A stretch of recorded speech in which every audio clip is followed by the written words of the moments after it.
संयुक्त राष्ट्र के मंच से पाकिस्तान को भारत के विदेश मंत्री डॉक्टर एस जयशंकर ने उसी की भाषा में जवाब दिया। यूएन के मंच से डॉक्टर एस जयशंकर पाकिस्तान पर जमकर बरसे। पाकिस्तानी प्रधानमंत्री शहबाज शरीफ को करारा जवाब देते हुए उन्होंने कहा कि पाकिस्तान अपने कर्मों का फल भुगत रहा है। पाकिस्तान से अब बातचीत सिर्फ पाकिस्तान अधिकृत कश्मीर यानी पीओके छोड़ने पर होगी। इसके साथ ही साथ पाकिस्तान पीओके को जल्द से जल्द खाली करे, इसका जिक्र भी डॉक्टर एस जयशंकर की तरफ से कर दिया गया। पाकिस्तान की आतंक नीति कभी सफल नहीं होगी। पाकिस्तान आतंकवाद के लिए जाना जाता है, पाकिस्तान आतंकवाद की धुरी है। ये तमाम बातें विदेश मंत्री डॉक्टर एस जयशंकर ने कहा। उन्होंने कहा पाकिस्तान की जीडीपी सिर्फ कट्टरता से ही जो है वो काम आती है। आतंक के हर रूप का विरोध होना चाहिए। आतंकवाद पर पाकिस्तान एक्सपोज हो गया है और पाकिस्तान और आतंकवाद ये दोनों पर्यायवाची शब्द नजर आते हैं आज की परिस्थितियों में। इन तमाम बातों का जिक्र भारतीय विदेश मंत्री डॉक्टर एस जयशंकर ने दुनिया के उस मंच से किया जिस मंच से सभी राष्ट्र जो हैं वो सुनते हैं, यानी कि संयुक्त राष्ट्र का मंच। और पाकिस्तान को वहां बेनकाब किया गया क्योंकि पाकिस्तान के प्रधानमंत्री शहबाज शरीफ ने अपने संबोधन के दौरान संयुक्त राष्ट्र में जब कश्मीर का राग अलापा था तभी यह जगजाहिर था कि एक बार फिर पाकिस्तान की इंटरनेशनल बेइज्जती होनी है। और विदेश मंत्री ने जब मंच पर पोडियम संभाला तो उन्होंने पाकिस्तान के हर एक झूठ को बेनकाब कर दिया। विदेश मंत्री ने शनिवार को संयुक्त राष्ट्र महासभा को संबोधित करते हुए कहा कि अब उसके कब्जे वाले कश्मीर को खाली कराने का मुद्दा पाकिस्तान को सुलझाना चाहिए। साथ ही साथ पाकिस्तान की सीमा पार आतंकवाद की नीति कभी सफल नहीं होगी और उसके कृत्यों का निश्चित परिणाम मिलेगा। जयशंकर ने संयुक्त राष्ट्र महासभा के 69वें सत्र को संबोधित करते हुए कहा कि भारत और पाकिस्तान के बीच अब केवल एक ही मुद्दा सुलझाना शेष है और वो मुद्दा है पाकिस्तान का अवैध रूप से कब्जाए गए भारतीय क्षेत्र को खाली करना और आतंकवाद के प्रति अपनी दीर्घकालिक जुड़ाव को छोड़ना। क्या कुछ कहा विदेश मंत्री डॉक्टर एस जयशंकर ने, आप सभी को जरूर सुनना चाहिए। Today, we see the ills it sought to visit on others, consume its own society. It can't blame the world. This is only karma. Madam President, a dysfunctional nation coveting the lands of others must be exposed and must be countered. We heard some bizarre assertions from it at this very forum yesterday. So let me make India's position perfectly clear. Pakistan's cross-border terrorism policy will never succeed, and it can have no expectation of impunity. On the contrary, actions will certainly have consequences. The issue to be resolved between us is now only the vacation of illegally occupied Indian territory by Pakistan, and of course, the abandonment of Pakistan's long-standing attachment to terrorism.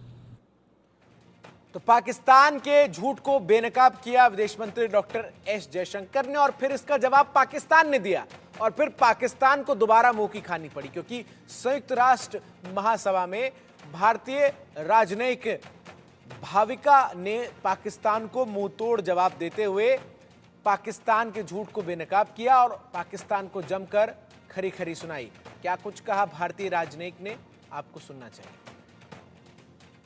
A country run by the military with a global reputation for terrorism, narcotics trade, and transnational crime has had the audacity to attack the world's largest democracy. I speak about the reference to India in the speech of the Pakistani Prime Minister. As the world knows, Pakistan has long employed cross-border terrorism as a weapon against its neighbors. It has attacked our parliament, our financial capital Mumbai, marketplaces, and pilgrimage routes. The list is long. For such a country to speak about violence anywhere is hypocrisy at its worst. It is even more extraordinary for a country with a history of rigged elections to talk about political choices, that too in a democracy. The real truth is that Pakistan covets our territory and in fact has continuously used terrorism to disrupt elections in Jammu and Kashmir, an inalienable and integral part of India. चलिए अब आपको पाकिस्तान के प्रधानमंत्री शहबाज शरीफ का संयुक्त राष्ट्र वाला वो बयान सुनाते हैं जिस पर भारत ने दुनिया के सामने शहबाज को बेनकाब कर दिया। To cross the line of control and take over Azad Kashmir. Ladies and gentlemen, Mr. President, let me state in no uncertain terms that Pakistan will respond most decisively to any Indian aggression. Therefore, तो शहबाज शरीफ ने जैसे ही भारत का मुद्दा उठाया संयुक्त राष्ट्र में, वैसे ही भारतीय राजनयिक जो वहां मौजूद थी उन्होंने मुंहतोड़ जवाब राइट टू रिप्लाई के तहत दिया। और उसके बाद फिर भारतीय विदेश मंत्री एस जयशंकर जब संयुक्त राष्ट्र के मंच पर बोलने के लिए पहुंचे तो उन्होंने एक एक कर शहबाज शरीफ के हर झूठ को बेनकाब किया और पीओके को लेकर उन्होंने स्पष्ट कहा कि अब पाकिस्तान से बातचीत इसको खाली करने को लेकर होगी। तो इसी को लेकर भारत में तमाम जो नेता हैं वो भी लगातार डॉक्टर एस जयशंकर के बयान में समर्थन जताते हुए नजर आए। नहीं है गोली चलाने की, और अगर गलती से भी वहां से गोली आई तो गोली का जवाब गोले से दिया जाएगा, गोले से दिया जाएगा। भाइयों बहनों, आज जम्मू और कश्मीर में हमारा तिरंगा फहर रहा है शान से। बहन भाइयों, पीओके हमारा था, पीओके हमारा है, पीओके हमारा रहेगा।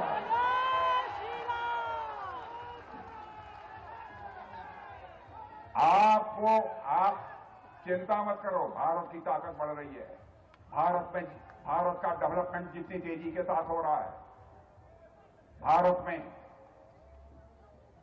भारत की प्रतिष्ठा अंतर्राष्ट्रीय जगत में जिस तरीके से बढ़ रही है, भारत की अर्थव्यवस्था जितनी तेजी से आगे बढ़ रही है, अब पीओके के हमारे भाई बहन स्वयं ही मांग करेंगे कि हम भारत के साथ रहना चाहते हैं।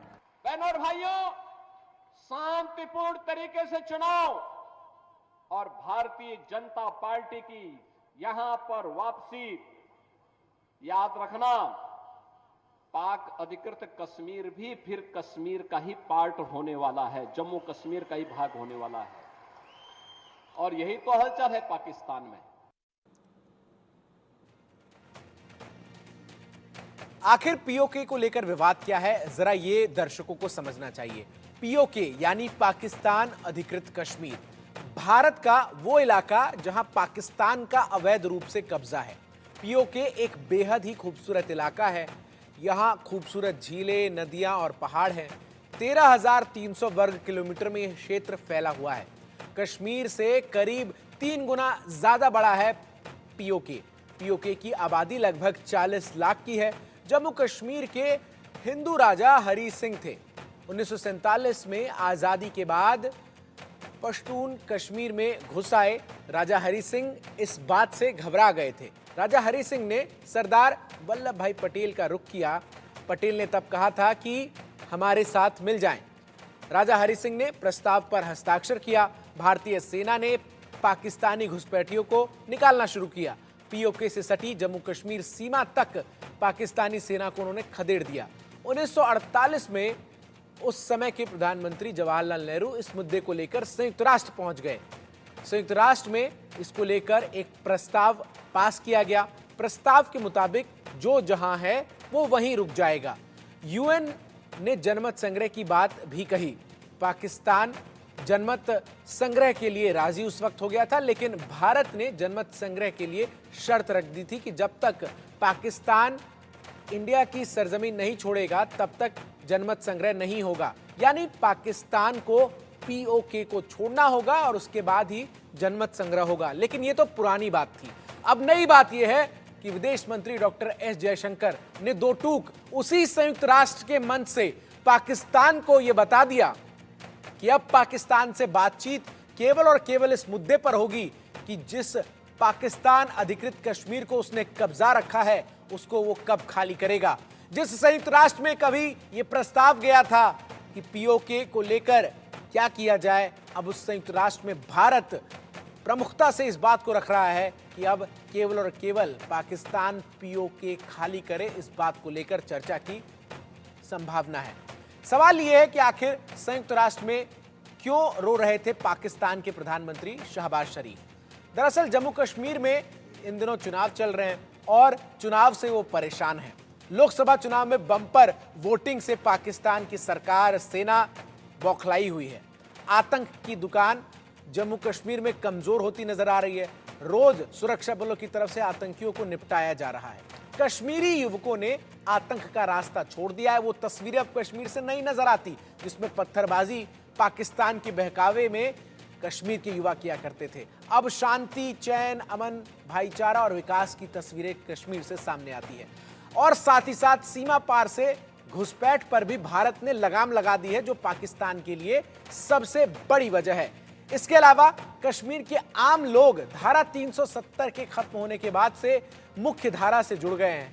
और इसका सबसे प्रत्यक्ष उदाहरण अगर आपको समझना हो तो वो हाल ही में चल रहे विधानसभा चुनाव है, जहां दो चरणों में, पहले चरण में 61% वोटिंग रही, तो वहीं दूसरे चरण में भी 60% के आसपास वोटिंग परसेंटेज जो है वो नजर आया।